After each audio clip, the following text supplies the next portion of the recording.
So, here on this presentation, we're going to be talking about what is reading, what it is defined by, and the different examples that we can look at, and how we can analyze a pretty basic question of what is reading.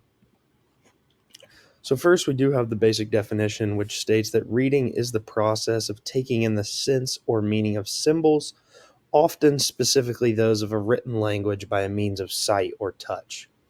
So, what this initial definition is stating is what we are used to as readers when we open a book or a newspaper or a journal, what we are taught from when we are young. Read left to right, take in the information.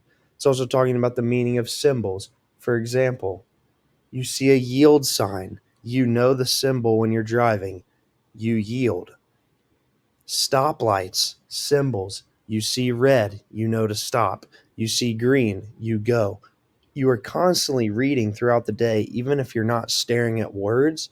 And that's what we're taking a deeper dive into this presentation. And then lastly, obviously, we have here means of sight or touch. So if you feel something, mostly you're understanding what you are feeling, which your brain is analyzing, and then turning it into a presentation. Next, we have, whoops. Next, we have reading and history, which is my specific discipline. So first, on the bullet point, we have social studies.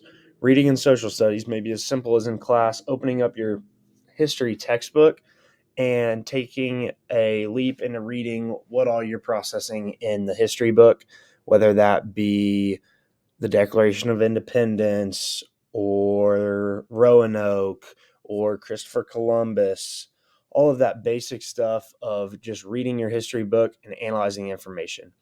Now, reading in history is definitely reading to inform. There's different kinds of writing for reading. There's persuasive, there's informative, and history reading is definitely to inform. It is to inform people that weren't alive at the time of the history to understand what happened then, and then to give us a better idea of what the world looks like and why the world looks like today. Because believe it or not, a lot of things that are applied today come from a long time ago that we may not even think of until we do some reading. And then we have images. And that's kind of what I touched on earlier is I'm going to show an example of how you can take an image and you can read from it way more than what you realize, and also how your mind can process those things and really understand that maybe you didn't think that reading was just images as well. You thought it was just words, and we can really show that it is not, and it can be images as well. So I have two examples that we're going to look at. So the first example would be the Mayflower story. Right here, we have informative information, and it's reading left to right. This is pretty basic, pretty self-explanatory, exactly what reading in history is that we talked about.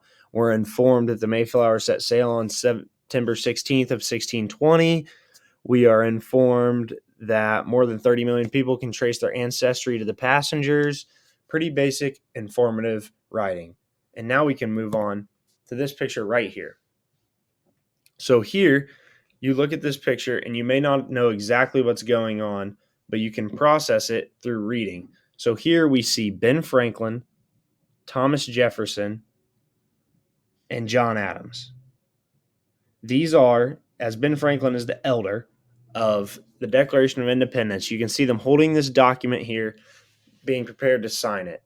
And you may not know that this is the Declaration right off the bat, but you do know that when Ben Franklin, John Adams, and Thomas Jefferson were in a room, something important was happening. You can see the feather pen in the middle of the table, which means they're signing something. You can see the elder of the Declaration of Independence, Ben Franklin, holding a document. So from here, we can infer and analyze based off what we see that these gentlemen might be just signing the Declaration of Independence. Now, the example that I just explained to you is how reading can be done without words, without symbols.